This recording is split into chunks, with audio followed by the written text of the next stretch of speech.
Hello, friends, and welcome to Creative Risk, where we talk about art, entrepreneurialism, and everything in between. Before we dive into today's episode, know that you could have gotten it early if you were already a Patreon member. Early, you say? Yes, early. Patreon members have access to all Creative Risk episodes before everyone else. And not only that, they get a full bonus episode every month, plus weekly mini episodes from Labbadia or myself, where we will give you some sweet motivation as you head into the week. And yes, there is more. You'll have access to exclusive discounts on merchandise or with working one-on-one with either Labbadia or myself. You'll have early access to all the episodes that folks are getting publicly, but just days before, and so much more. You can join the community at www.patreon.com/Creative Risk Podcast. And make sure to follow us on TikTok and Instagram, and like and subscribe on YouTube. Hey guys, Mike here. I just wanted to let you guys know that we did have a technical issue towards the end of the podcast. So it ends kind of abruptly. This is how it goes, guys, when you're a DIY team.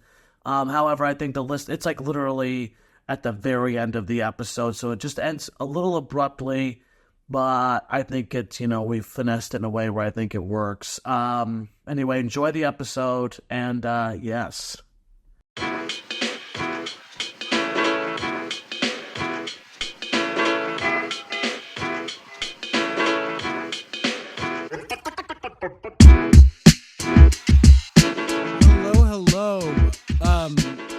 Y'all, I'm really excited for this episode with the wonderful Brian O'Neill, aka Acting as a Business.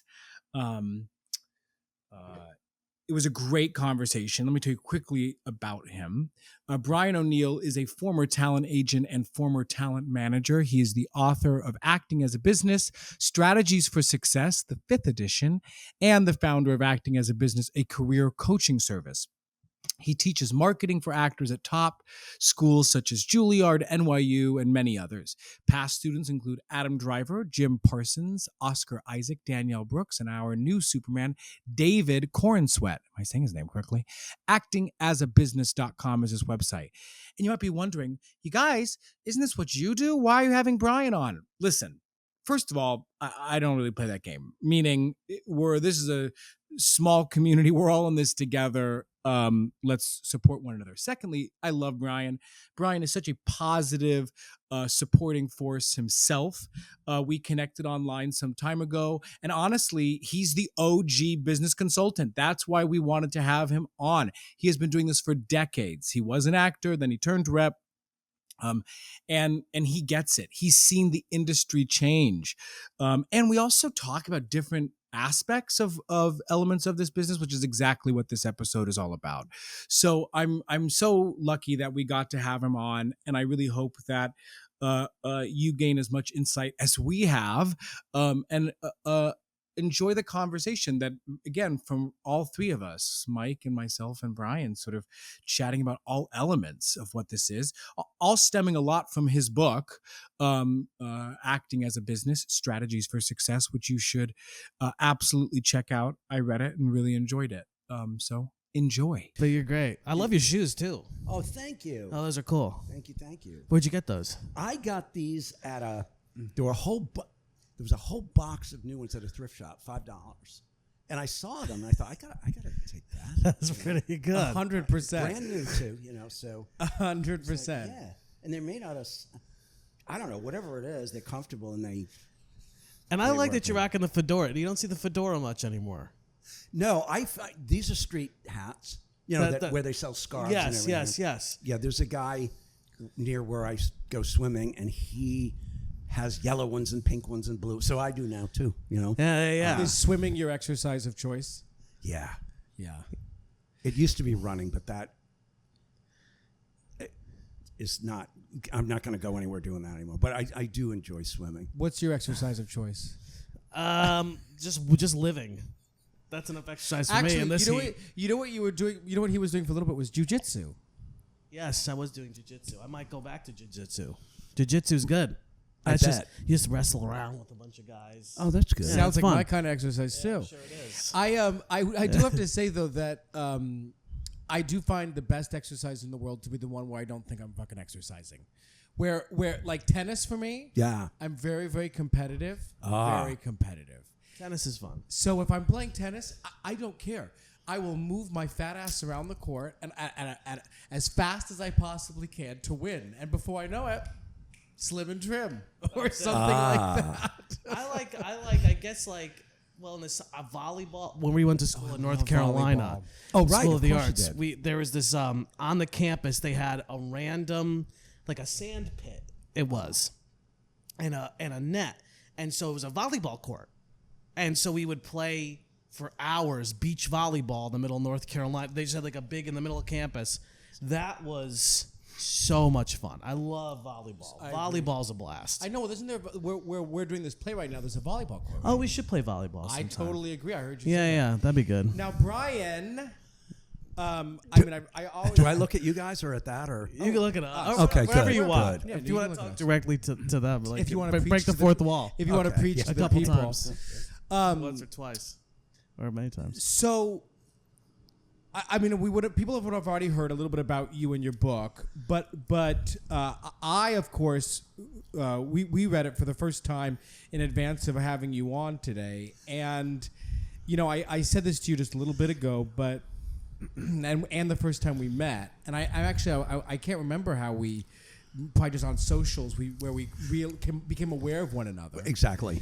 But and actually, if I want to say, because it relates to this, you are, I don't even know you that well, and what I see you do online is be nothing but a positive advocate for the community at large, inclusive of actors and other creators and teachers. And from the few interactions we've had together, you are such a generous spirit. You really Oh, are. thank you. And I feel like we are cut from the same cloth, very much so in our perspective of Right. of the industry in a lot of ways. Sure. Which is why we're sort of calling you also the OG business consultant for actors Right. here, because you've been doing this for decades now. Mm-hmm.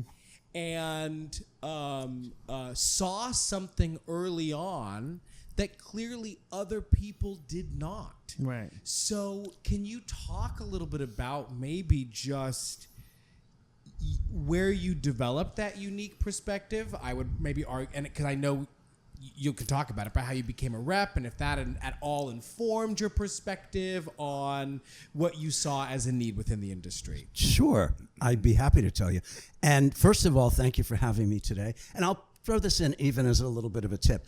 I've noticed, like on talk shows, cable shows, news shows, whatever, when the host has a guest, the host will sometimes go into something. But I find the best guests, before they answer the question, say, well, first, thank you for having me here. I just think it looks really good. It's like, It's classy. I haven't forgotten you. I'm not going to just jump into my stuff. sure. It's just Sure. and I think sometimes I think it figures that person would do that. I just like the trait. It's classic. So thank you guys. Yeah, thank you. So what happened? Okay, I was an actor originally, and I came to New York at a time when there were 12.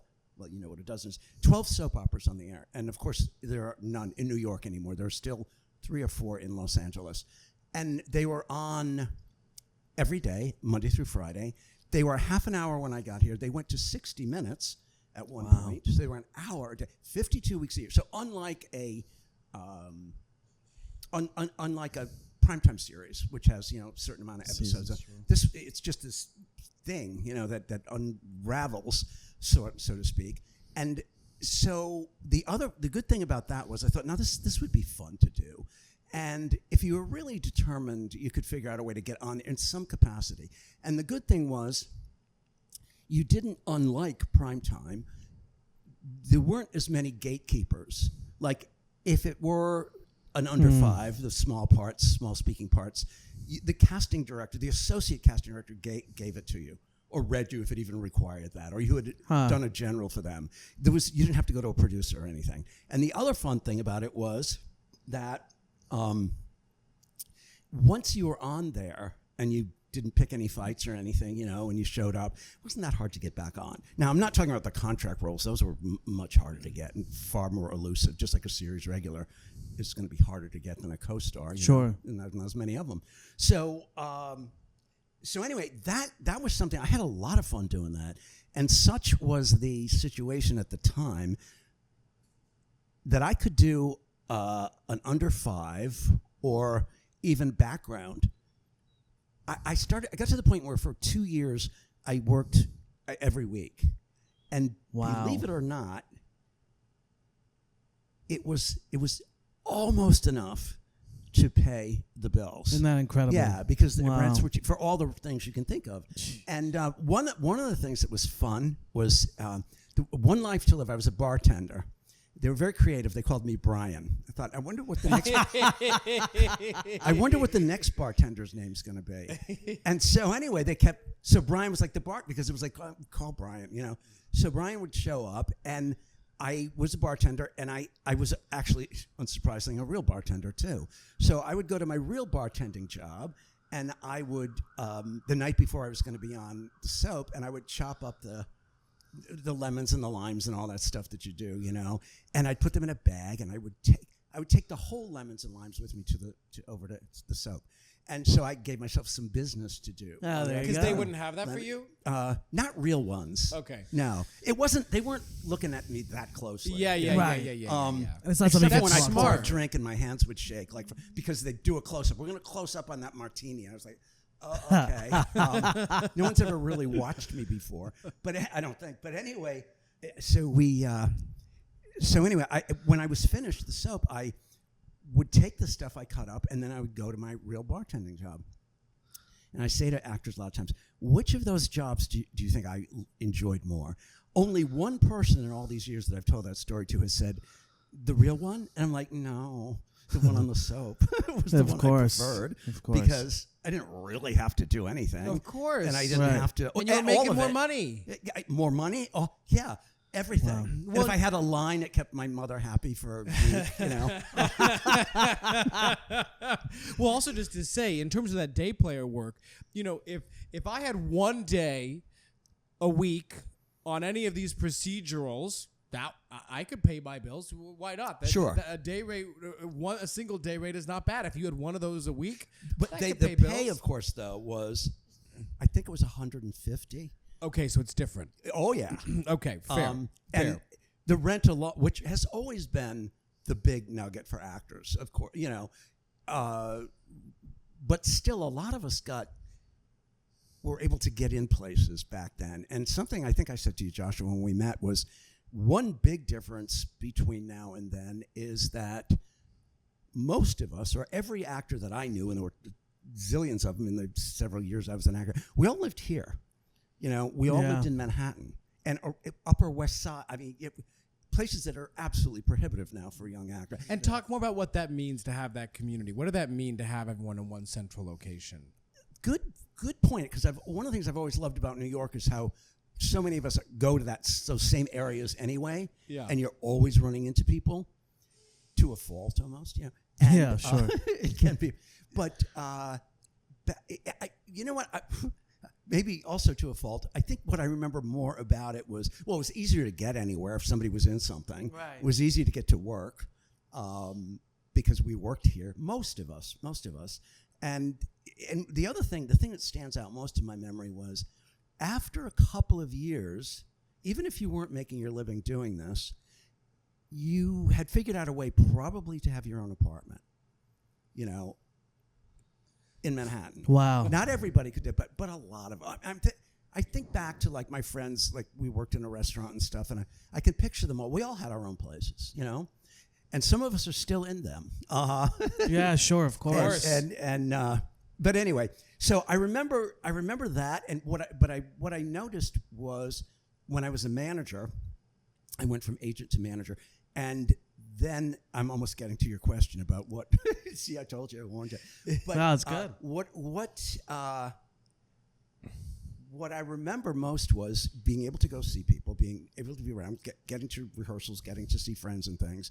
And when I became a manager, particularly, was when I noticed that pre-internet, the pictures and resumes came in the manila envelopes. Right. And that's when I started seeing different return addresses in the upper left-hand corner. I started to see Queens and Brooklyn. And early, a long time ago, Hoboken was once not what it is now. So people were moving out to those places. Yeah. And I started thinking, these are not Manhattan return addresses anymore, you know? So that was kind of the story. But where that all led to was there came a point where I had kind of like leveled off with that. And I thought, I've always been really fascinated by the business and what people do on the other side. Because it was always like a big mystery, as it is to a lot of actors. You know, what do they do? What goes on in there? Well, it's not rocket science, but I was curious about it. And I remember, even when I was 14, I remember being in study hall, and I was supposed to be working on a Latin assignment, but I had read, because see, back then, the newspaper columns, which there were more of, all not all, but many of them covered Broadway, and what they called the gossip columns. It was all. And I was fascinated. Where'd you by grow up? Broadway, in Providence. In Oh, okay, cool. And I was fascinated by anything they had to say about anything, you know. So I remember reading that there was a show and there was a billing problem as to which star's name was going to come first. So that's what I used my study hall for. So as I look back, I think, okay, there was something you were probably going to do. And what I sat there and came up with turns out something that had been done, but I didn't know. I thought, wait a minute, what if they did like a railroad cross and they put one actor's name here and first name down here, last name here, and the other person first. So you've got first his first name, her last name, her whatever, how that goes. That's not a bad idea. They ended up using that for some. Then I saw it on a. I'm trying to think of the show. There was one I was digging through things I saw, but I sort of got an eye for billing. And then what they called the Triple Crown, which the first one I remember was Burt Reynolds, Liza Minnelli, Gene Hackman. And I remember there were two names like this in the logo and one over them. You know, so it was like, instead of three in a row, they had to have somebody on top and somebody first. So Interesting. Yeah. And when I believe it was the movie, it was Shelley Long and Bette Midler. And there was a film that they did. I think maybe Outrageous Fortune might have been the one. And I understood there was a billing between the agents and who Bette Midler, Shelley Long, who was going to be first. What they decided, is my understanding of the solution, was that Bette was a bigger East Coast name and Shelley with Cheers was a bigger West Coast. So for the ads east of Kansas, it was Bette, Shelley, and another one was An Evening with Mary Martin and Ethel Merman. What do you do with that? My kind of evening.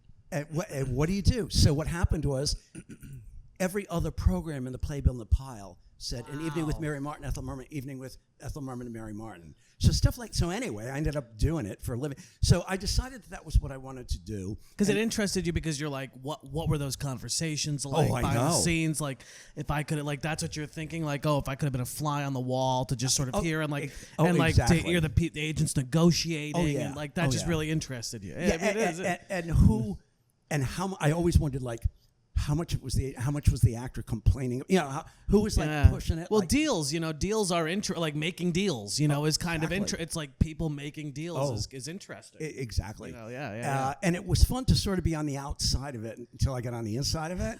And it was like an actor saying to me, I didn't like it as much then, which is part of why I ended up doing what I'm doing. But so the good fortune for me was I got a job at an agency that's still there. Full service agency. There were about 25 or 30 people working there, which was Fifi Oscard agency. And I was very determined to get this job. And I heard that there was an opening for something there. So somebody had told me, call the agency and ask who you get in touch with there, because it might not be the owner. It could be some kind of HR person, whatever. So I called and they said, well, that would be the owner. That would be Fifi. And I said, oh, can I talk to her? And they said, well, she's in a meeting. Call back. I said, all right. So I called her back. No, she's in a meeting. She's not in a meeting. So I made my way all the way down from my home on 89th Street, where I still am. To, Still are, huh? Oh, yeah. Amazing. Of course. People walk in, they look around and go, I don't know what you're paying, but I know you can't leave here. I said, that's the way it is. Wow. So anyway, Wow. so what I did is, back then it was payphones, and I would about every 10 blocks, I'd throw money in and try to get her. No, she's I dressed up nicely, but I didn't look. I knew didn't look like I was trying too hard. Yeah, sure. And then you talk about in your book. Yeah. I finally got within about a block of her office, and I thought, okay, I got her on the line, and she said, I'd like to talk. I said, I'm right around the. She said, come over. So 6 months later, we were at a party because my immediate boss was marrying Elizabeth Taylor's daughter, so we got invited to that. So what happened was we're at the party, and she looked at me and she said, I don't know how you talked me into hiring you. I thought, what are you going to get into at a party? Are you going to say, but boy, was it a mistake? She said, but so anyway, she did like me. So it worked out great, but the job that they gave me, the first job was front desk, but she told me later, see, I didn't know this at the time, until she was being interviewed by somebody. She pointed to me. She said, I advanced him faster than anybody I've advanced since 1949. Wow. Which was even done a long time ago, So what happened was, after a month, there became an opening in the young talent department. So I had known, this is one of the beauties of New York, the guy who left, whoever was working under him, replaced him. So they needed someone to replace him. And this guy and I had worked in a restaurant together so we knew each other well, which worked because he went to the owner. He said, I want Brian. She said, he doesn't have any. He said, I want. So that worked out great. Wow. But ultimately what I say to actors when I'm working with them is, because it was a young talent department, I had to do commercials, primetime, film, voiceovers, soaps, Broadway, everything. Right. So I was like 6 different kinds of agents. And not everybody, again, this is a perspective thing, not everybody you talk to has that, has been all those different kinds of representatives. So we would have, when the way that became really noticeable to me was in when we'd have our weekly meetings, which we hated. And because you had to sit there you had to come in an hour early. And basically the bottom line was, what did you book? That was what, was understandable. It's a business, it's an agency, what the hell. So anyway,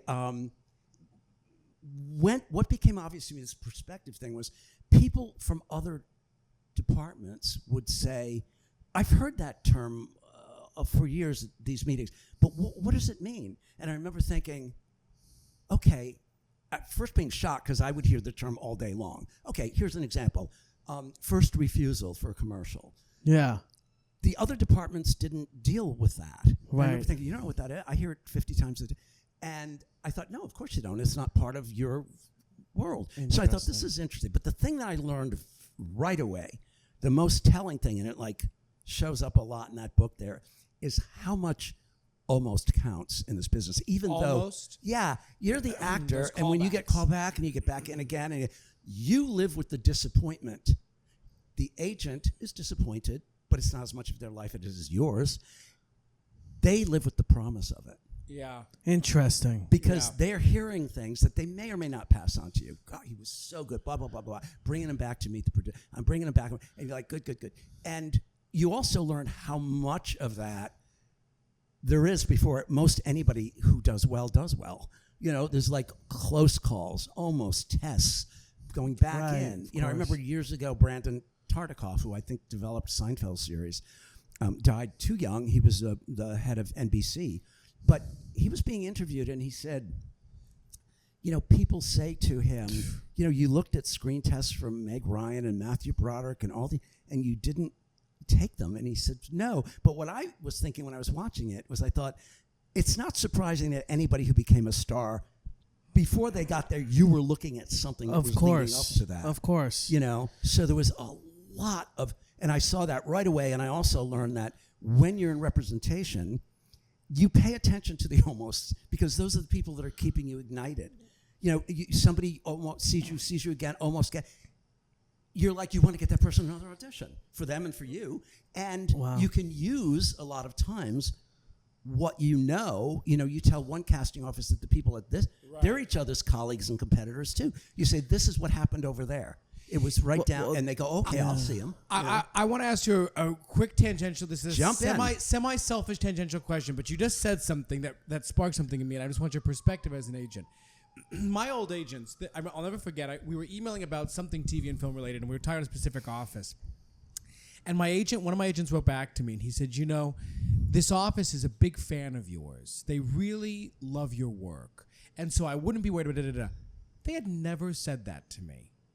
Ever. That's always fascinating. And this is, I remember reading that and being like, what? Like, it was like news to me. Well, I remember one time, similarly, it's like you don't know how, if you go to producers, sometimes you don't even, there have been times where I went to producers where I found out 4 years later. Right. This happened like 2 or 3 times to me. And I guess the question is, why wouldn't reps tell you that? Why wouldn't the reps say to me, just so you know that you've got really good feedback? What is that about? I know. Some do. The style of your office was not, I guess, to do that. Some people are more encouraging, more thoughtful, more. But the interesting thing is sometimes it can be a mixed bag. Sometimes, unfortunately, the people that are so much like that aren't as efficient, don't get you as many auditions as the fast ones, the abrupt ones. Do you know what I mean? Yes. Interesting. Like I have a friend she does very well. Everybody knows who she is. But even a few years ago when she was doing very well, she said, I said, that's a great office. She said, yeah. She said, they're abrupt. They're to the point. They don't. She said, but I get in every room I need to get in. I don't care. I'm not looking for a friend. But she also did know that she had a real advocate there so this is like, I'm almost going to contradict myself here, but it's worth it because it shows that there's no one answer to this. Right. The agent who brought her in told her at one point, now this doesn't start off very well. He said, every year when we have our meetings, everybody says we should drop you. And so my friend was kind of appalled. And he said, but just so you know, because she was getting theater work, he said, every year when that meeting takes place, I have with me a folder of your reviews. And I take them out. Wow. And I say, just in case you forgot or you didn't see. Wow. Because someday, and she did, but not everybody does that, and some people have, the economics of the office, the financial pressure. Some people need to book. And so let people go. Other people can relax a little bit and just watch you coming down the pike. Right. Because they've got enough people booking. There's enough that they're not. So in talking to representatives, I talked to both. I talked to one who, freaks out if she gets anything about a client that isn't, this person's going to be a great big star from casting. She's afraid they're not going to call her anymore.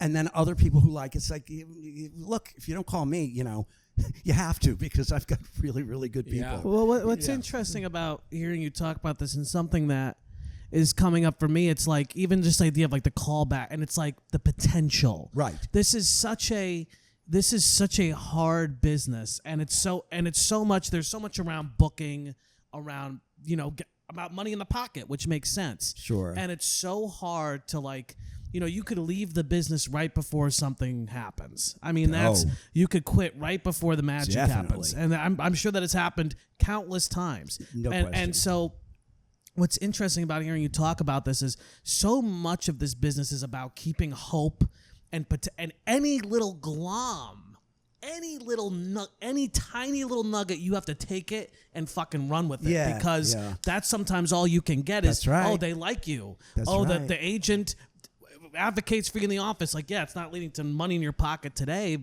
and you talk about this in the book is negativity, right? It's as I recall, it's like something about like a negative mindset is so. You say that negative thinking is the deadliest of diseases to the spirit of any performing artist. Expound on that. That's pretty well put. Yeah, and that I learned that the first week because I saw what was happening with people like Meg Ryan was with me and my immediate boss, and Meg almost got everything, but then she didn't until she did. But I thought, well, no wonder we're going to keep getting her out, because one of these days she's going to come back with a really good job because that's what I learned right away. But and we also hear so much in life. We always hear almost doesn't count. And I guess in some things it doesn't. And I remember watching the Olympics some years ago, and somebody got a bronze medal, and they congratulated the athlete on it.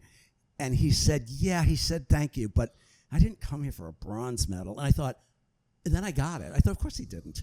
But somebody's got to get one. I get it. I understand the disappointment.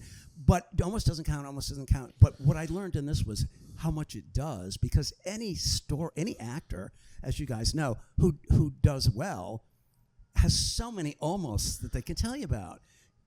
And they almost get this and they almost get that. Or, there's the pilot that didn't get picked up, or the show that went on the air and they got canceled, and a lot of things that aren't controlled by your participation. And it's so easy to get resentful because, I even think about it, forget even about auditions and callbacks, which is the most obvious, and like it's a great example and the most like visceral.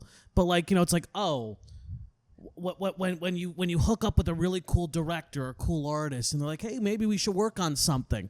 After a while in this business, you get so like, you kind of like the lip service, of like, okay, we'll see if anything. But and you get sort of, when you're first starting out, like when people are like, hey, I want to work with you or connect with you or like, I think you're great. Like, it's so easy to be like, yeah, but where's my rent? You know what I mean? But those are the things that you have to hold on to. I know. You have to hold and not take that for granted, that like if an artist sees your work and likes it, or like expresses interest in working down the pike, just because they don't have the receipts or have like the thing to go like, hey, this is the project I want to work on. Right. Those are the things we have to hold on to, because it's a great, almost does count in this business. I've never, until I really was engaged with stuff like, I never really thought about that, but almost really does count. Yeah, it does. It has to. And it has to. It counts. When you think about it, if your rep is giving you a second call, whatever it might be, they have hope. They know. Exactly. They're hearing things that you won't hear. They're not going to necessarily say, here's what she said. We're bringing him back tomorrow to meet the director, because some do, some don't. Depends. Who knows? Yeah. But that is going on behind the scenes. And because they're all working on speculation, they've got to grab onto, because even though every client list is in a state of flux and it gels and ungels, there are people, actors that you're naturally going to have to, by human nature and by pocketbook, put your energies toward. Yes, of course. And others will dissipate if nobody wants to see them. You'll help the act. You say, okay, this is what I think you need to work on.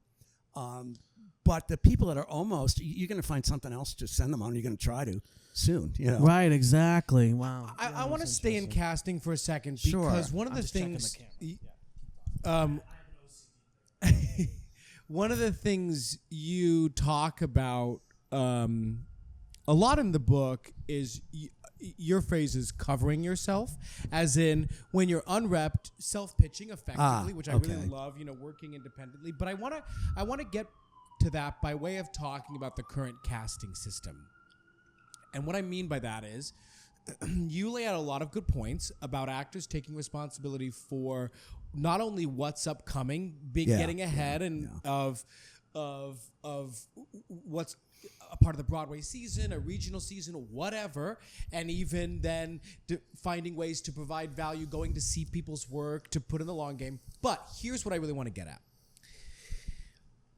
We are in an industry that is, with actors pouring in more and more every day. KMR dead, A3 dead. Why does this matter? Because most actors don't know what's actually being cast. Yeah. And I'm not suggesting that there should be floodgates, because could you imagine if every actor, had access to the one line on Law and Order, they'd be getting so many submissions. Right. But I do think that there is a real moral question here in terms of the hundreds, if not thousands, of multi-talented actors that simply don't have access to projects today. Right. What are your thoughts on the casting system, specifically for those actors who might not be repped, who are pretty fucking good, but can't even see what's going on within the industry?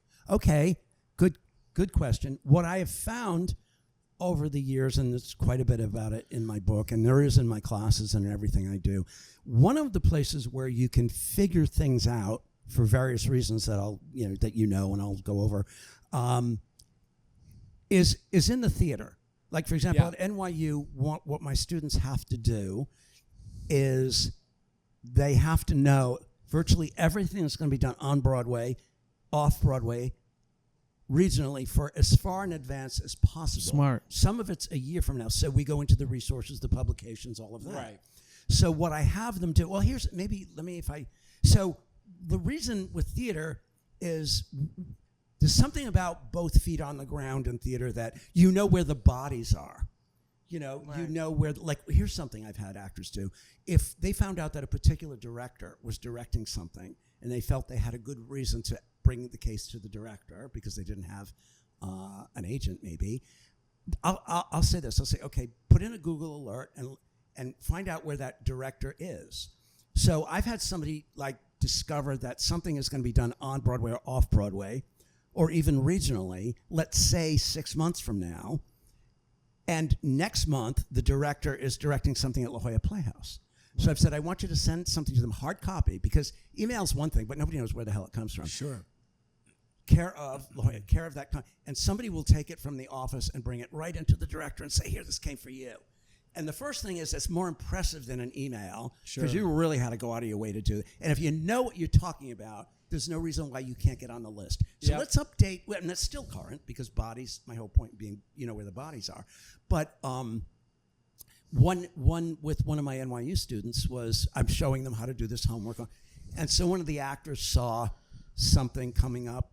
We weren't sure exactly when, because it didn't say it was that far in the works, but he saw the composer, and he said, I want to get to this guy. I said, okay. I said, first of all, let's just see if there's a casting director assigned to this, because you don't want to just go over somebody's head.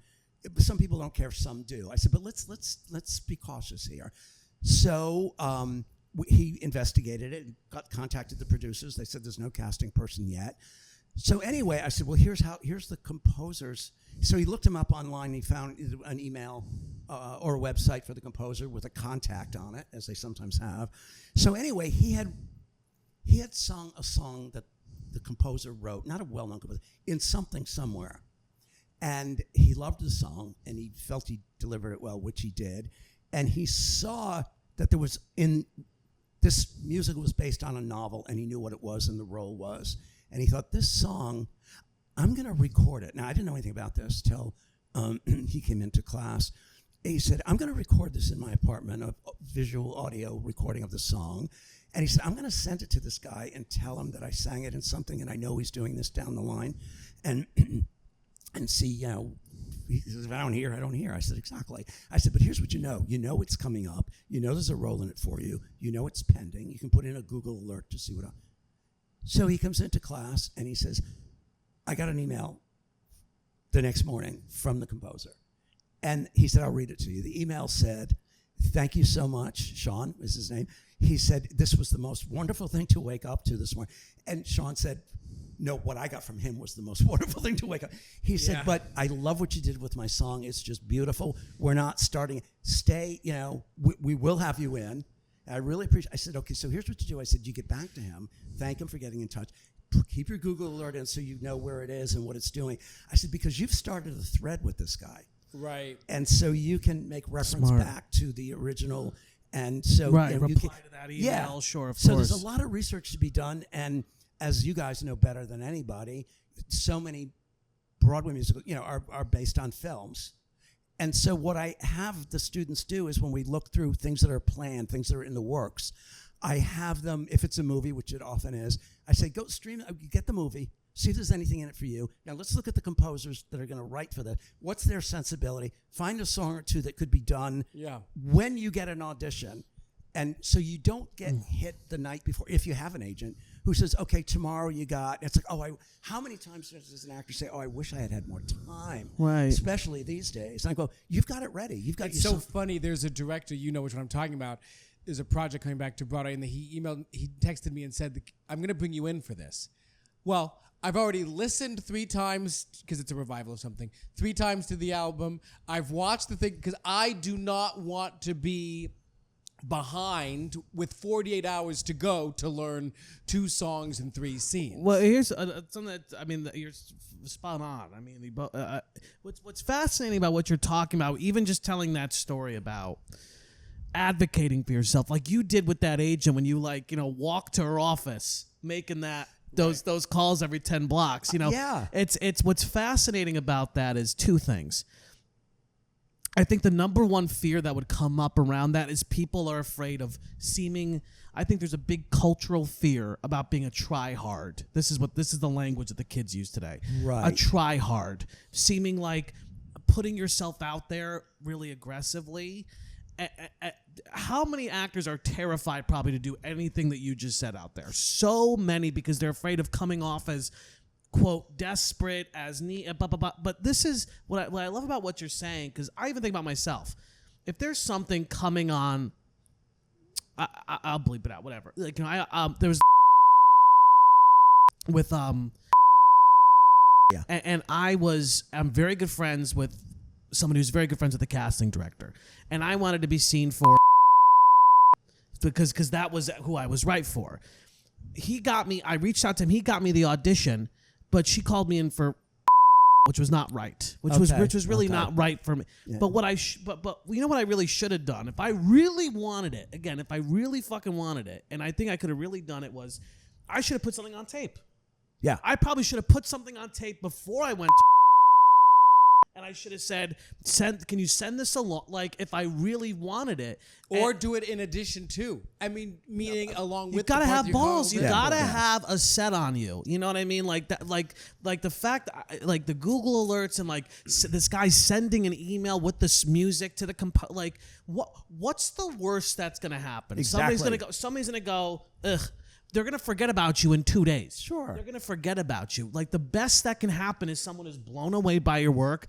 They're impressed. Like, but we're so terrified. I know. To take chances, to take big, and this is a game of big risks. It's a game, and that's what I love about what you're talking about with just that story about that guy with the composer and everything, and you know, getting in advance, and like if I see something's doing something, tape it. Don't just say, "Hey, can I get an audition?" Tape the fucking thing already. Absolutely. Tape the tape. I mean, it's incredible. Well, sorry, I know we keep talking about this too, Brian, but to your point, here's what I think is even hear as a macro answer to the thought about the current casting system. Could we talk about this?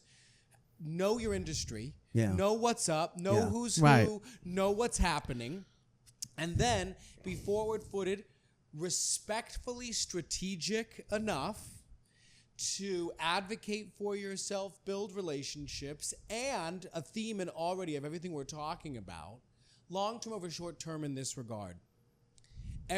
Whether it's the almosts, whether it's the information that you know, every little piece will add up to a larger whole. That's right. Yeah. And what it comes down to, I say to actors a lot, I say, okay, put yourself in the seat of the recipient. Say to yourself, if I got this and I was doing that, would this make me maybe say, bring her in? Of course. Right. Make sure there's something course. in it for them, what they're doing, why you can fill the role. I have them bullet pointed. I can easily manage the B flat. Some people say I can belt high. I say get the sheet music and name the note because it's going to look better for you. Right. So there's all kinds of Specifics. Yeah, you talk about that as being specific. yeah. And then I say the worst thing that can happen to you is you wrote a really smart business letter, because that's what agents do. They set it up. They don't get most of their people in most of the time, but they angle their information to a need over there. And one of the things that didn't really surprise me, but you never know, I was glad to, this year my students at NYU, and one of the fortunate things, being a good institution in New York, they have classes, sometimes a whole semester, which is great with big casting people because they get to know you, you know. Right. But they said to me one day, a couple of the kids said, you know, yes, you know, they said, we have a lot of casting directors that teach us. I was like, oh, I know. And one guy said to me, we tell them what you say. And I'm like, oh, some of it they might not. But that wasn't where it went. He said, no, this is what they said. He said, they say the same thing you do. They say, if you want to get to us by yourself, when you correspond, make sure you name whatever it is you know we're working on, and tell us what you can bring to it. But if it's just this, hi, I just wanted to, No. And I say to actors, agents don't just say, hi, have you got anything for anybody that I have on my client list? They say, I'm calling about this and this role, and here's why. Here's something that you, and I say that too. I say, the special skills are always at the bottom. Agents forget that a lot because you'll find actors will say to you, I concert piano for 12 years. Oh, I didn't know. You got to know what you can do and what they're doing, My darlings, did you know that behind this podcast lies a decade of work that was focused on creating a comprehensive system of tools and step-by-step processes tailored for artists who are striving to build sustainable careers? Sorry, saying that 12 times fast. But it's like all of us, right? We're all trying to build sustainable careers. Our creative startup offers an immersive blend of e-learning and personalized one-on-one consulting aimed at empowering actors to bypass years of struggle. This work includes a bunch of elements highlighted in this podcast, including professional networking, goals setting, financial management, self-producing, craft improvement, method or how you work, and probably in some ways most important, marketing.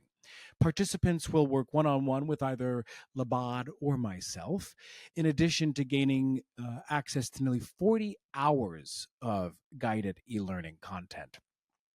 So check out the show notes for info on setting up a free consultation and let us help you take your creative career to the next level. And should you choose to sign up, you can use Creative Risk for 10% off. Oh, well, the other thing, spot on. The other thing that I love about what you're talking about is I think I used to run a theater company for a few years, and one of the I've said this to you, when people would email me and they'd say, "Dear Mr. Morgan, I saw your upcoming season and would like to be considered. See my attached headshot and resume." Now, even if it had my name in it, if I was lucky enough to have that, I say this because when we're talking about specificity, and one of the things you talk about in your book is, and Mike, you know this because you yourself have done such a good job of this in many ways. If I'm interested in Irish rep, for example, rather than sending a general email to casting, what if I went and saw some of their shows? Of course. What if I gave $15 to their annual fundraiser of X, Y, or Z and continue to stay in touch with associates and show value and interest and to my point about the email, reach out and say, "Hey, I saw you doing this. I think I'd be really good in this because of this." Fascinating. I mean, can you expound on just you're making something in it for them. Yes, and that's always at the exactly, basis providing value. of, like, one of my clients was doing a couple of the casting director pay to meet things, So, but he used his money and his time well. So what he did was he looked up what they were doing, and there was a big casting director, and down the line, she was going to be doing a Brian Friel play on Broadway with a lot of people in it. And he thought, okay, wait a minute. I lived in Ireland for 3 years. I'm going to go in there with a monologue, not from the play I know she's doing, but something. And so he goes in, and she said, "Okay, your turn," whatever, And they get up, and he did this thing where and she said, "Oh my God!" She said, "That was so good," which it was. The talent was there. She said, "I'm going to be casting several months from now," and he was like, "Oh," he didn't go, "I know," Exactly. He was just smart. That's why I'm here. You think you would have gotten $50 out of me any other way? No. She did, and he got in it, and I went to see him. It was his Broadway debut. So I always say, what's in it for them? Make something in it for them if you want them to give you 5 minutes. And it's just like, again, what I love about, what's interesting about this moment, even though it's so competitive right now. I'd be curious to hear you talk about, like, do you see, what are the changes you've seen over the years in this industry? But here's something that has not changed: that hustle, that strategy, that forward thinking. And I think that where the unique opportunity lies now is, yes, it is more competitive, but how many people are playing that game today? We're in such an instant gratification moment, and frankly, an entitled moment. A lot of times, everybody's very entitled and thinks that they're owed things, and it's like, so how many people are going above and beyond like that? Not many people. Probably not. No, and so there's a unique, yes, it's very hard right now, but there is a unique opportunity because I think that people are not playing that sort of game right now, Right. And I think a lot of people's goals have changed. And part of it is, speaking of changes in the theater, when I came here, I believe it was more of a meritocracy. There wasn't as much emphasis on, are you already known, in theater? How you're already on TV. Where did you go to school? No casting director ever asked me once where anybody went to school for something at the high top level. Yes. So that became huge. There might have been 2 MFA programs. I don't know. But so I find too with theater, people sometimes forget.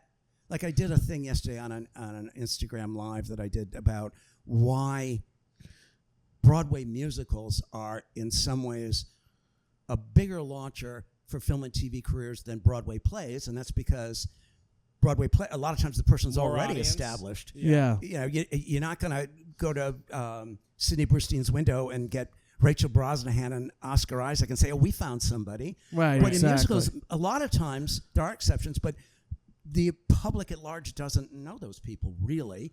And I think That's a great back point. to who's Ryan Murphy's been doing a lot. I see the people that he gets, and he reminded me of what Norman Lear did in the 70s. The American public did not know who B. Arthur was before she played, or unless they went to the theater. Really, Yenta? They didn't know who Gene Stapleton was. They certainly didn't know who Adrienne Barbeau was. Ryan Murphy came to see Jeremy Pope in Fireboy. There you go. And said, I want to see him for Hollywood. He sent in 1 tape and booked it. There you go. Actually, just to say, there's that genius section of the book where and I want to talk about this further.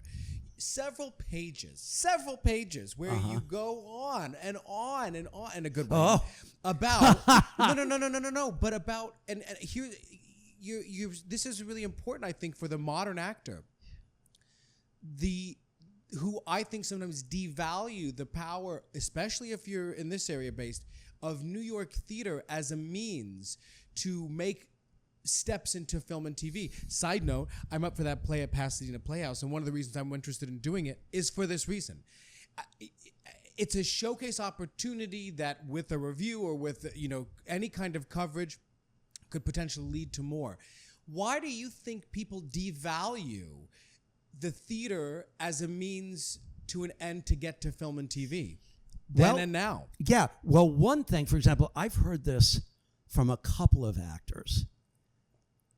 Sometimes their teachers will say, people don't go from stage to screen anymore. And I thought, whoever says that to you isn't paying too much attention. Right. I say where they're going to more likely go, probably very often, is the small screen, like Jeremy did. I'll talk about people that got TV, because TV's bigger than ever, and they always need new faces. It's not as easy as that. It's true, but that's simplistic. New faces, which is why everybody goes to become an actor. Right. It's like, yeah. And plus, you see how much product there is, and you're like, well, I'll be one of those. Right, sure. When I was a kid growing up, we had 2 television stations in Rhode Island, Channel 10 and Channel 12, NBC and CBS. We didn't even get ABC until I was like 20. And so I was a kid, and I'd watch TV. I'd watch CBS, and I think, well, I'm going to be one of those. I mean, look how many they are. Everybody is. Right.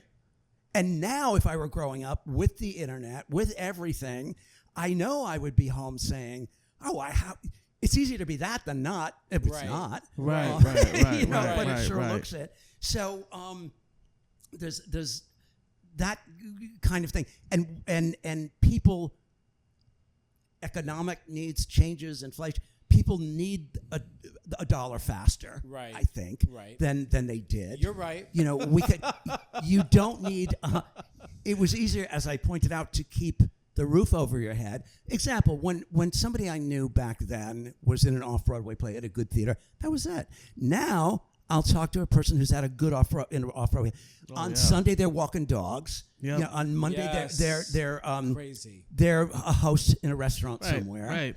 So there's you're doing $800 a week after whatever, 800, maybe 1,000 on a great contract. Exactly. Maybe even that's so, there's that, and also people then start to look at it and say, I mean, I've gotten this thing over the years, like, but if you're not a name in film, you can't get theater. It's like, no. First of all, oftentimes leads and off-Broadway, but there are understudies, which a name is not going to take. There are smaller parts. There are good places where you. So one of the things that that I really, really move almost anybody toward that I'm working with, that is the value of getting in readings at good theaters. I think that's really smart. Because it's a great networking, as you guys know. The writers and creators of content for Hulu, Amazon, Netflix, they are playwrights, a lot of them right 100%. now. Right. And I've had actors go to read and meet somebody who becomes a showrunner next year. Yes. And there's a wonderful playwright and TV writer. And we're Facebook friends. And I really particularly like this post of his. And somebody said to him, you're involved in a lot of readings. You have readings of your work. You go to readings. Have you ever seen anybody like in a reading that you have ever brought in, because you also produce, right? And that you recommend for something that you can do? He said, what I do is, he said, I don't like to bother casting because they know what they're doing. But what I will do is I'll take a program or something, picture a name of the actor, the little bio, I'll circle it. He said, I will go in to the show. He said, I will give it to the showrunner. And I'll say, this is somebody that I just think you should be aware of. And he said, it's amazing how often, within about a month, that person turns up on the show. He said, that's how I do it. But my answer, my bottom line was, yes, you do, of course, Yeah. So it's a great way to meet people, to get around the really serious people, and it's so luck of the draw. That's all part of it. But what I'm really trying to do with actors is show them how to get the name of a good place on their resume that would be so hard to get in a main stage production at. Sure. But you just don't misrepresent, say reading next to the title.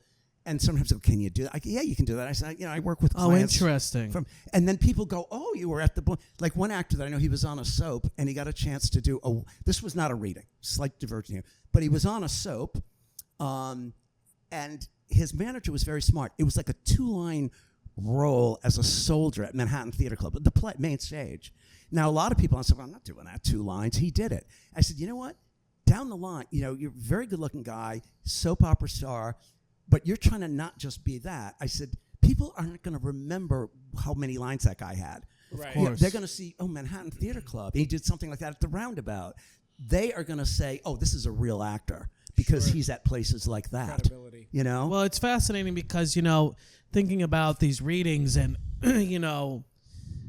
about the idea of it's like, so, especially in New York, I don't know much about, I know a bit about the LA market, but not a ton, but like Clubbed Thumb, like even like Playwrights Realm, like these places, like those people go to those people end up on Broadway. It's like those actors I see in that, actually, they just did Summer Works.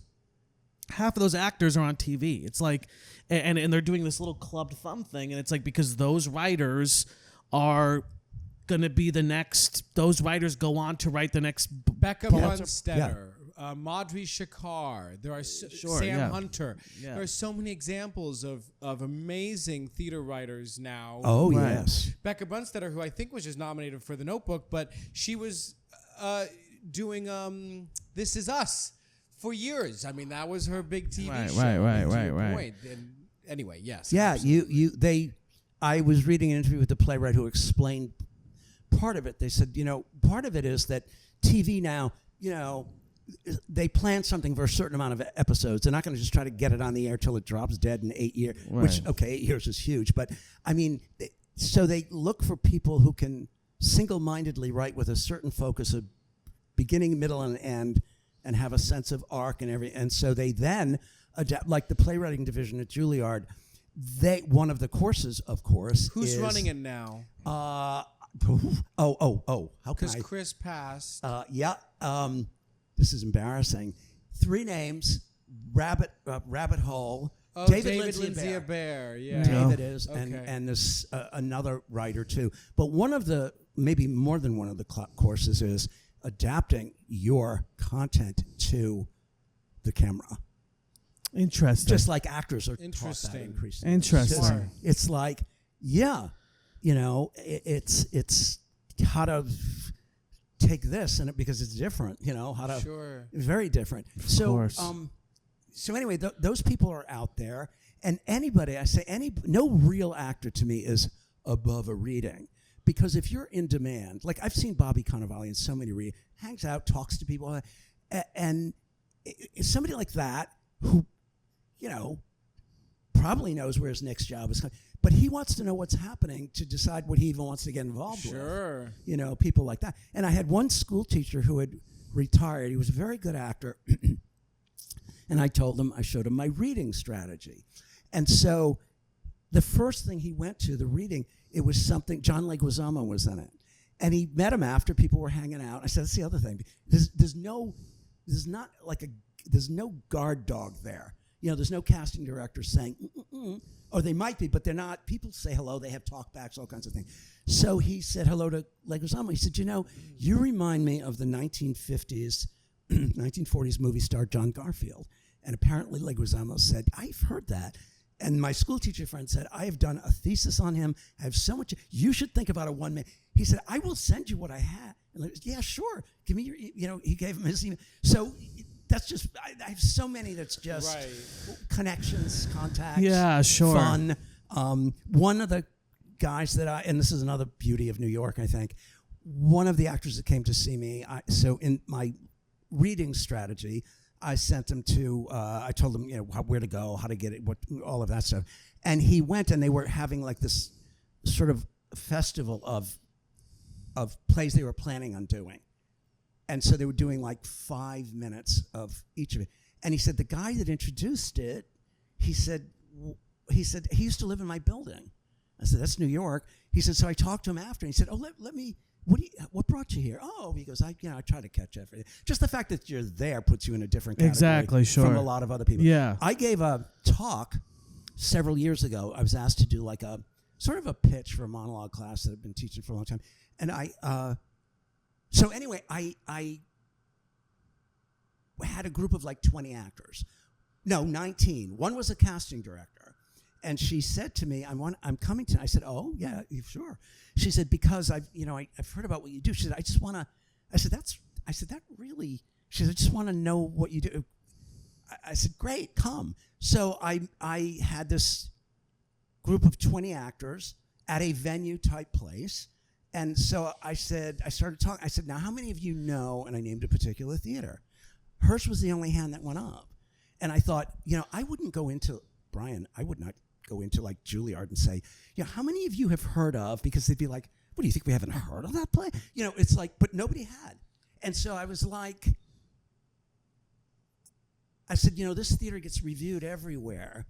I said, there were a couple of stars there recently. I named them. I said, I'm sure you know who they are, right? Because they're huge film stars. And they said, yeah.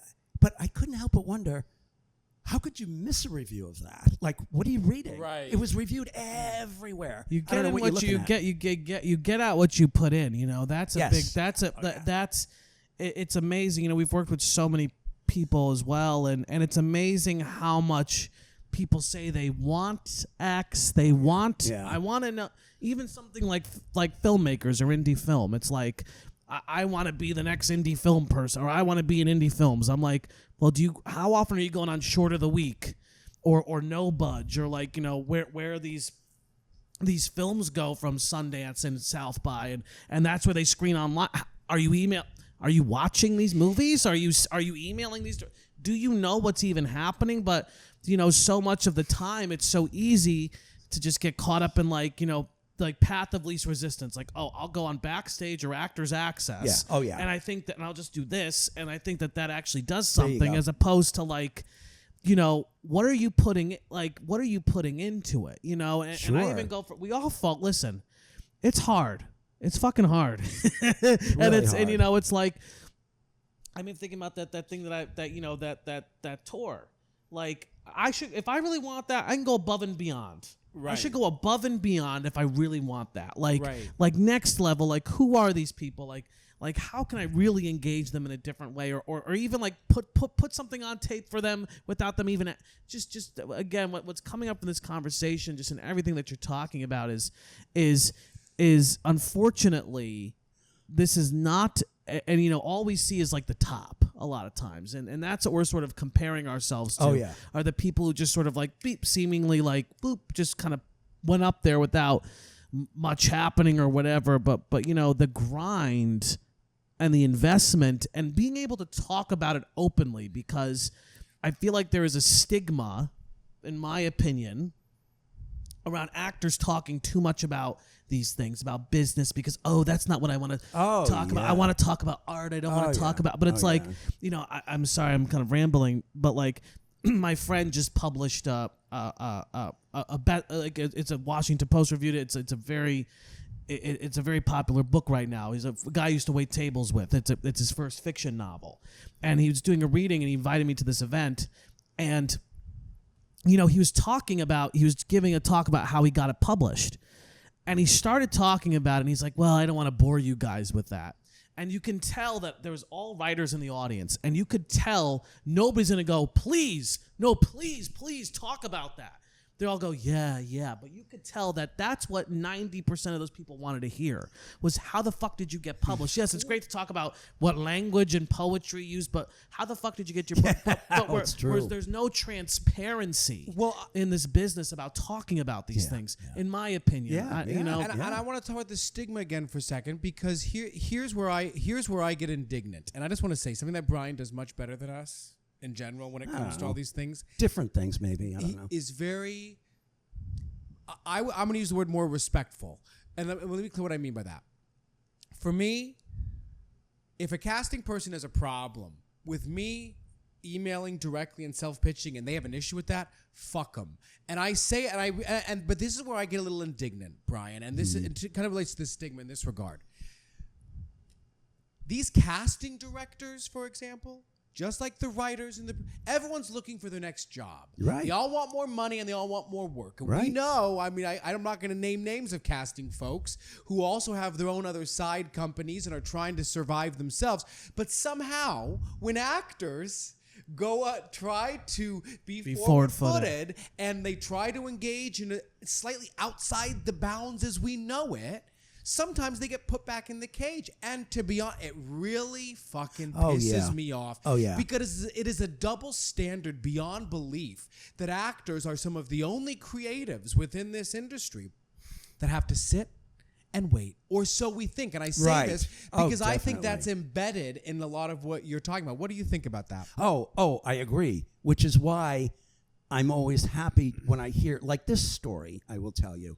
There was an actor who was maybe taking something with a casting director, and she was very, very good. She was not young and didn't have that much on her resume because she had taught school somewhere, whatever. Didn't have anything to do with her ability. She just didn't have anything on paper. And the casting director said to her, I said, I'm really glad she said that.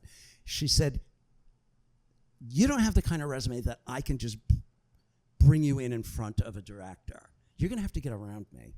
I said, there you go. She said that? Yeah. She said, good for her, But I know though. she doesn't go around saying, nor does she have to. She can't. She can't say, I know. She can't say it to everybody. Yeah. But once you tell me, then I'll get the word out. But I thought, good. Because, and you have to, and I always say emails can be forward. I never suggest doing it lightly. It's got to be a real reason, a real thing. You got to, and I try is, old school as it is, a lot of times if it's hard copy, and sometimes what you tell them doesn't have to be, it doesn't have to go on and on and on. Like somebody told me they were trying to get an audition for a Tennessee Williams play, and they showed me the letter. And I said, listen, all you're telling this director is what Tennessee Williams is about. I said, he knows this. What can you do for him? Right. Now, the same director was directing a revival of Brighton Beach Memoirs, which was a dozen years ago, I guess. And I think Santino was in that. Yes, he was. Yeah. And this, I believe, was, the show had been cast. Wow. And I worked with this actor, and he knew it was cast. And he said, but they might need understudies. And he mentioned the director. And he said the director he had directed a production of Our Town. And so he wrote to the director. And what he said was very succinct. He said, I know that you're doing, your next play is Brighton Beach Memoirs. And I've just seen your brilliant production of Our Town. I see that, and this turned out to be true. He said, you're drawn to material that is about coming of age, adolescence, the world at large. There's this universal theme that keeps coming up, it seems, in everything. He said, I know you've cast Brighton Beach memoir, but you might need an understudy for Stanley. See, again, you have an advantage when the play has been published or it's a classic, because you can get it. Of course. And he sent it to casting, and casting, he dropped it off, but casting actually did hand the hard copy to the director. And the casting called the actor and said, "You're going to get." We gave him your stuff, or no, the other way around. The director gave the casting people the stuff because he sent it to the director, and the casting people said, "We got, it was all brought over to us, and we're going to see you." So where did this come from? This idea of whether or not you can do. Some people have bigger egos about this than some people care. Some people don't. So, but I always, in everything I do, I advocate caution. Like actors come to see me, they're changing agents, and they're still. Here's something I learned, and it proved itself again this week. I will say to an actor a lot, if they want to change agents or what, I'll say, "Is your contract with your current agent up?" Nobody ever knows. It's always like, I go, "You have to know. It's a legal document. Right. I can't proceed with you until we know what's what, what's where." Right. Yeah, I'm pretty sure. So anyway, I was working. Brian makes them sign a contract when he works with people just to protect if himself. they're changing lanes. Sure. I kind of dropped that lately because I thought, what are you gonna do? But sometimes, but if it's like cautious, because I will say, here's the thing. This is a potential risk here. But have you done this, this, and this to try to make it better? Right. Okay. Then they're not getting you anywhere. They're probably not going to care. But you need to know what the date is on that thing that you signed. And so I said this to an actor last week out in L.A., and she's been on guest star, all kinds of things. And I said to her, I emailed her, I said, before we talk, I said, would you just check and see what your situation is, please, contractually? Right. So I didn't hear back from her till we did the camera call, and I said, now let's first things first here. What you, she said, I didn't get a chance to see, but I'm pretty sure, I thought, I think, no. And I had one young woman call me. She'd signed a contract with a manager, and she got in touch with me. She said, what did she say? She said, I want to talk to you. She said, because, the manager hasn't done anything for me, and, I want to leave. I said, what, do you have an out clause? A lot of management contracts, some have, some don't. And she said, well, you know what? She said, I'll look up the date. Of course, she didn't know it. So she looked it up, and then she said, it ends here. I said, is there an out clause for you? She said, I've read the contract 50 times, and I don't see one. I said, if you've read it 50 times and you don't see one, I don't think there is one. So I said, here's what you need to do. I said, write them a nice email. You can send it to me saying, that you appreciate their efforts and all of this. Would they mind if? She said, she got an email right back saying, effective today, absolutely no problem, all bad. But it was, I said, the first thing you're going to do is ask them if they'll release you. I said, you're under contract, and they haven't done anything, or maybe they've tried hard, presume they have, but I don't think they're going to give you a hard time because this isn't serving you or them. Exactly. So what did this all come out of? How did this idea of? Well, it's interesting what you're about caution versus, and I have a lot of caution. Yeah, but that's good. It's a good quality. It is a good quality because because even I'm stuck on the pitching because now just my mind's racing with a lot of things. But if you're pitching constantly all the time, generic, here and there, you're not going to see a lot of it. But if you're putting in the effort, but if your time is spent, per your point, getting ahead of the game, right, really fostering relationships, building relationships, going to see things, trying to build those long-term, continuing to add value to those relationships. And then, what I'm taking from kind of what you're saying is that not like word for word, but it's like, the pitches should be few and far between to an extent. It's like, have you done the work? Right. Have you done the work? Oh, yeah. And if you're going to pitch yourself, that what I'm taking from this, because I pitch myself, we're not shy about it. We have the breakdowns log in, me and him. We go on and we have sure. it. And so I probably pitch myself maybe for 2 projects a month. I probably get an audition I get an audition every 2 months probably from doing that for higher profile projects, which is great.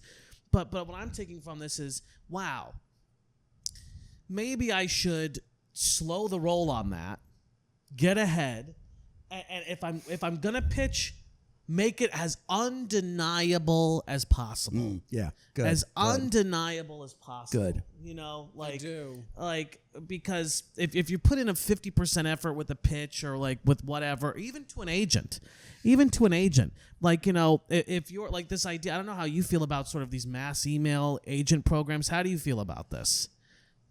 You mean like you blast emails out to yes. trying to get an agent? Yes. You mean? It's not the first place I go. Yes, I agree with you. No, You know. but that's the thing is, again, what I'm fascinating is, like, you know, we advocate for, you know, getting, you know, something like, you know, clients to recommend you, casting to recommend you, taking a longer game. But even with getting representation, it's like, again, it's just like being, as opposed to constantly spraying and praying all the time, which is what, you know, it's like, how do you really pick the few things and really make sure they're quality?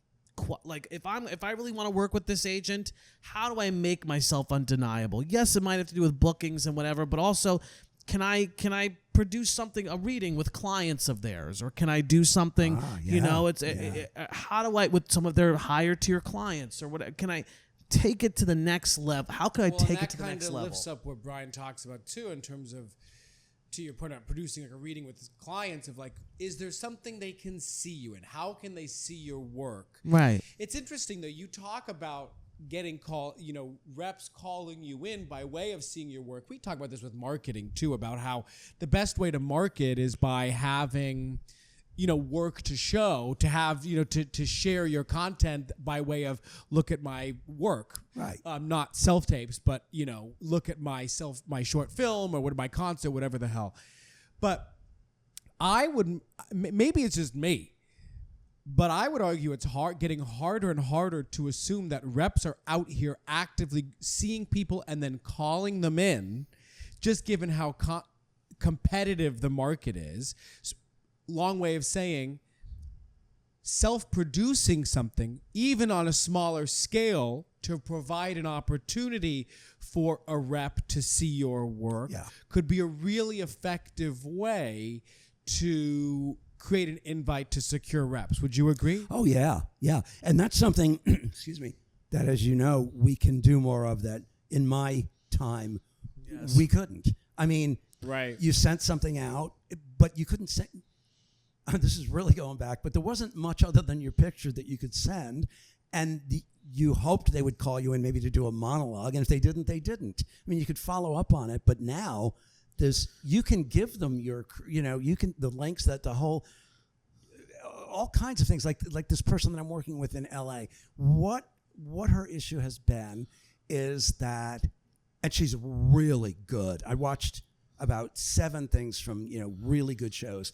And there's a certain essence that she brings with her all the time in varying levels. She's always kind of, even if she's vulnerable, she's still got a take charge thing about her. She can either be like the tough DA, great at that, or somebody whose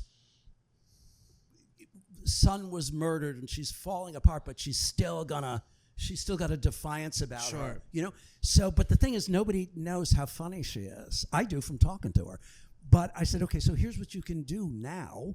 I said, I want you to make a few self-tapes of comedy. Send people what you have and say, now here's something else that might show you another side of me. Sure. Because in my day, what a smart actor would do, and a lot of them didn't do it, they just remained victims to it. It was like, and this still happens. Well, they don't see me that way. They only see me as this. They don't see me as that. They don't Victim mindset, and now what a good smart actor that I would have back then would do, they'd call me and say, Brian, I appreciate always that, you know, what you've been getting me in on. I see that it's this, I know that's how you know me. Could I bring in a couple of comic monologues just so I think it'll work for both of us? Of course I would. I was their agent. And I thought, most of you guys don't bother doing that. You just talk about me behind my back, you know. So I said, show them something that they don't That's see a really yet. good point. Yeah. I started to do this thing yesterday. I'm going to do more of it, where I've worked with a lot of musical theater people who feel like they don't get seen for things they know they can do. Right. You know? And the word that they always tend to use is, because I've been dealing with it even since I was in representation. The term is, people will say, everybody's got me pigeonholed. It's always pigeonholed. And I will say sometimes to the actor, it's not that they've got you pigeonholed. This is what you've done. This is your history. They don't know anything else. Right. So you have Teach to us, show us. Show them to it. I remember years Exactly. ago when Hill Street Blues was a big hit TV drama, a great one. The one of the stars of it, Veronica Hamill. Now, here she was a star, and on this drama series, and she wanted to, they were doing replacements in a Neil Simon play on Broadway. I think it was Rumors. And so she wanted to go in on it, and they were like, no, they don't, the people don't, they don't, that's not how they knew her. And she had enough clout, I believe, if my memory serves right with the story, that she could, because she was a name, so in that sense, she would be perfect for especially a replacement. She said, bring a few key people in, I'll do it for them. And she got it. She did it. But she knew, and I thought, you can do something like that at your own level. Probably. Yes. Especially in 2024. Oh, yeah. No question to your about point. I mean, I remember now. Oh, definitely. It's funny. I remember when I was a kid and first trying to break in, I would send my headshot and I would submit reviews from like local shows that I had done because there was nothing to do. For my high school musical, from the local paper review, I would send that along just because it was paper backstage. There was no online submissions. You would put it in an envelope, and that's all I had. And now, like you're saying, you could send along a quick link that can show in 3.5 minutes, you've got, eight different things to show. And yet, if I may, think of the number of people who aren't using that effectively. Myself included in a lot of ways. It's I love that you talk about the victim mindset because it is that it's this idea of really, you can't take anything for granted in this business. No. That's really, you have to take people, it's not about mistrusting. It's per your point, what's in it for them? It's not that people are idiots. It's like people don't have the time. Exactly. People don't have time. Everybody's trying to pay their bills, especially like the industry's falling apart currently. It's like everything is crazy. It's like, do you think people are going to have the time to like, I see that special thing or let's take a chance. Exactly. No, you need to really make the case. Really make the case. And that's one of the things that Brian talks about too, and kind of like what you're talking about there, is when actors are asked to tell them about themselves. Meaning, and one of the things that Mike and I sort of put this through the lens of is interesting person who happens to act. So let me expound. You sit down with an agent, and an agent says, okay, great. So tell me about yourself. And the point you make in the book, too, is how often actors are so unprepared for this question. But what an opportunity it is to talk about so much more than, again, just what's on the resume and the special skills, but to tell the story because really, in a lot of ways, how we talk about this too, from a marketing perspective, this is what you're selling.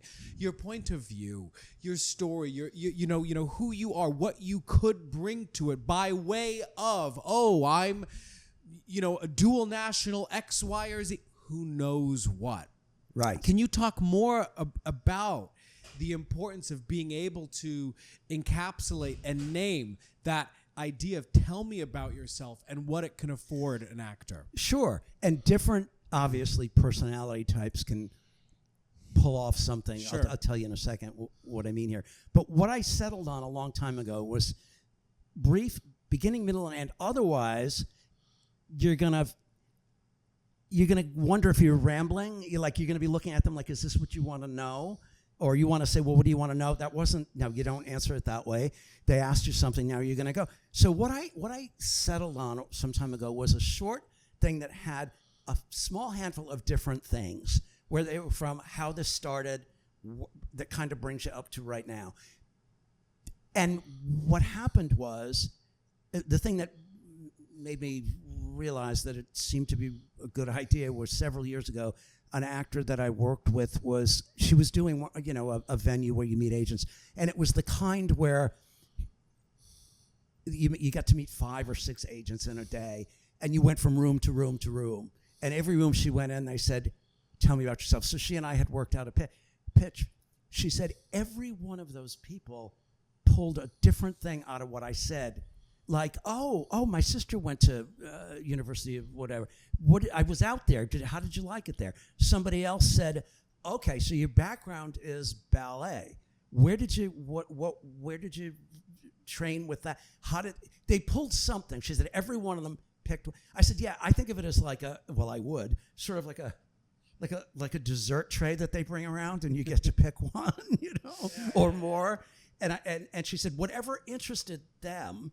Some people, as you know, sports, that they played something, they something, so that basically you've kind of covered all bases, and you're not worried. Is that what they wanted to know? Well, they said, tell me, so I did, and this is what I get. But also, when you end it and you know where it's ending, it's like, okay, it's your turn now. You're not just sheepishly fizzling out on it. Right. And the other thing is, from the get-go, it lets you control the interview. Because it's like, okay, I'm going to tell you what I want you to know. Yes. So with some people, I work in things where I say, let's make this look more like it was by design rather than default. So I can deflect off certain gaps. And people, as you know, can get very insecure about a gap where they didn't do anything or they were out of the bit for a few years. And I'll say, listen, just remember this.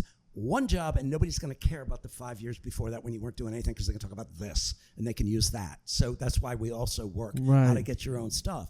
But I remember as I prepared my NYU kids for this, one kid, rail thin, very smart, talented guy.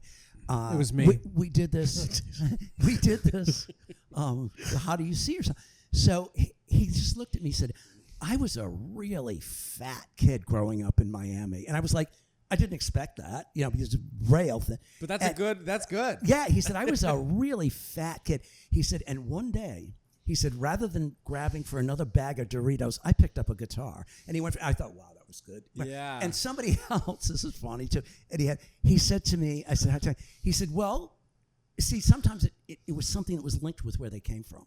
Like he said, when you grow up across the street from a farm in Kansas, you get used to a lot of stuff that kind of stinks. He said, so I started seeing things, and some stuff was great, and some of it didn't. And he had the personality to just build something. Sure, around that. yeah, of yeah, course. It was real. It was funny. It would put a smile on anybody's face.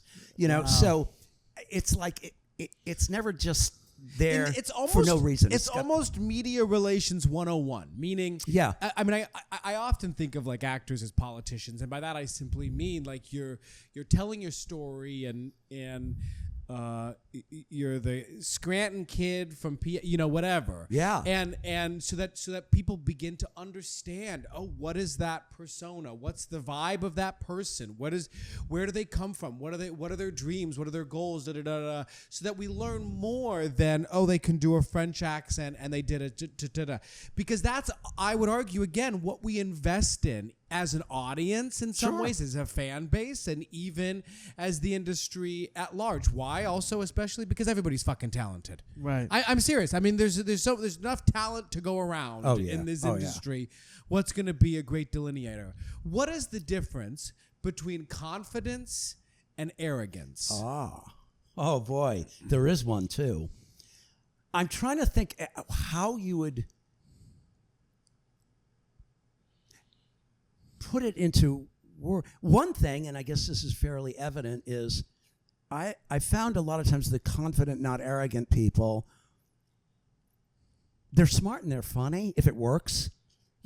Like they know something could be coming out of someone else's mouth wouldn't, but that person can say it.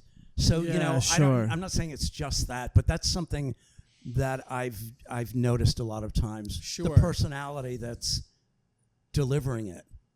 Yeah. And it's clearly some people I love that. So they share traits, but in some ways it's the delivery, the how. Kind of, yeah. Uh-huh. That's their personality. Yes. That works for them rather than against them. Yes. I've seen it. Like I had a friend who was she did very well, very aggressive. She had the talent to back it up. She didn't have any problem asking for anything. But there were times when it tripped her up. So it was like the 2 steps forward, 1 step back. but mostly she kept going forward, and there were trip ups along the way, but she did not concern herself. Here's one for you. There was an actor that I worked with, and what happened was he wanted to get seen for something. I don't know. He didn't get seen for it, as far as I know. So he got in touch with the director, which again I'm very cautious about. Something I didn't know, but the way it ends I think is very interesting. He got in touch with the director, and the director said to the casting person, would you see this, bring this person in? And the casting director said, oh, I already did. He's not. And the director said, oh, he didn't tell me he already got seen. Oh. And so the actor called me. I said, Eric, I would never tell someone who got seen to do that. So anyway, he had an agent. So the casting director called the agent, and the agent said, just you got to relax a little bit more, So Eric kind of laughed. But the funny thing is, and can be a difference with people, I always noticed that Eric, who got a TV series right after that, series regular, what I noticed about him was he didn't tend to concern himself too much with what other people didn't want and concerned himself more with what he did want. Because he thought it was kind of funny. A lot of people would be mortified or scared or anything. And I brought it up to him a few years ago. He didn't even remember that. I would carry that around with me for the rest of my life. absolutely. And I would never do it again. Sure. So it depends on, not everybody can do stuff. Like one person, the one I referred to a few minutes ago, a casting director would not see her for something. And this was before self-tapes. So that makes it an even better story. So the agent kept saying to the casting director, this person for this role, this person for this role. And the agent really tried. And the actor said, it's not going anywhere. And the casting director said, there's really nothing else I can do. So again, pre-self-tapes, nobody did this before. She said, can I see the breakdown? She said to her agent. The agent said, sure. So what she did is she copied down the name of the producer, whoever it was up in the corner there, whoever was doing it. She went home with her boyfriend. Again, nobody did this then. She said, can I have the sides? She said, the agent said, sure. She put them on tape. She FedExed it to the producer, and it said on it, tape for the role of, and it landed on at a network debt. And he put it in, and he called the casting. He said, you don't have to look anymore for this. I've got her. And I thought, now this is a little snide of me, but I think you guys will know what I mean. I said, I can't prove this, but I bet anything the casting director said, oh, I was going to bring her in anyway. Of course. I'm sure. 100%. I might have said that. It's hard. Well, it's the hard balance. Not everybody can do that. 100%. No, she was ballsy. Well, that's the hard balance of how very do you much put so. yourself into other people's shoes. I know. Because we're talking about a lot about adding value, which is, so how do you put yourself in other people's shoes, but then also how do you low-key also not give a fuck too much about that's the balance, I know. is I want to ask you a question because it's been brought up a few times. It's not on here. What are your opinions about pay-to-plays for agents and for casting directors? Things like one-on-one, things like Actors Connection. Okay. Yeah, what are your opinions about that? Something a story that from several minutes ago, when I've seen it work, like that guy who knew the play with the Irish was going to be, and he went in there with a brogue and did a monologue. If you're going to do it, know who you're going to meet, and also see what you can find out about them. And but I don't think doing it lightly.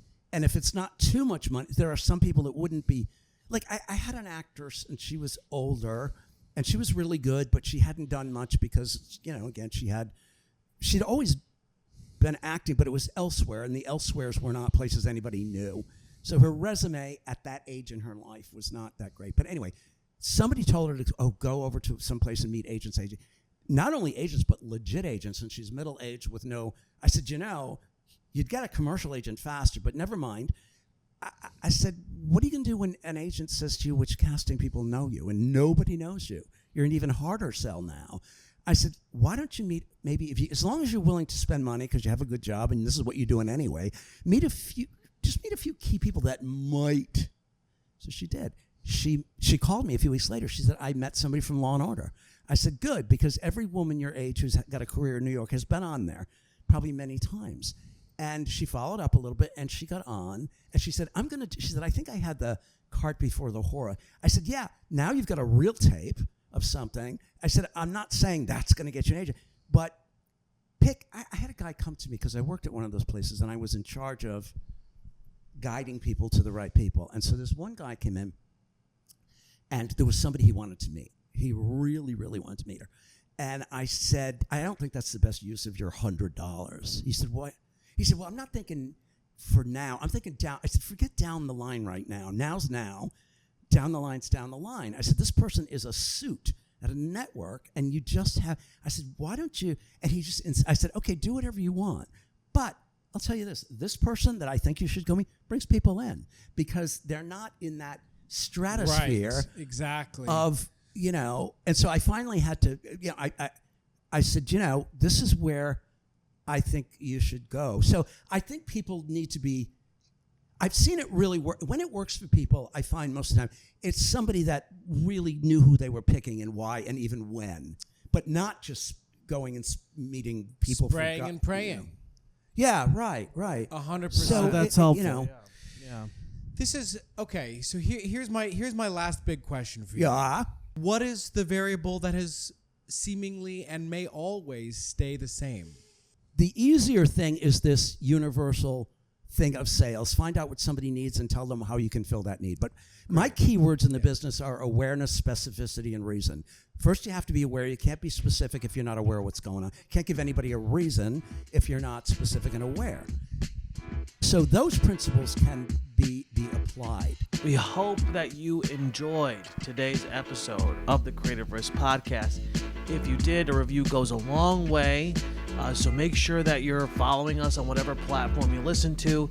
And if you're catching this on YouTube, be sure that you like and subscribe so that you can get alerts when new content drops. If you're listening on Apple Podcasts or Spotify, subscribe to us. And if you want ongoing new content that's exclusive, you can't get anywhere else, follow us on Patreon, subscribe to our Patreon for as little as $5 a month. All right, thank you, friends.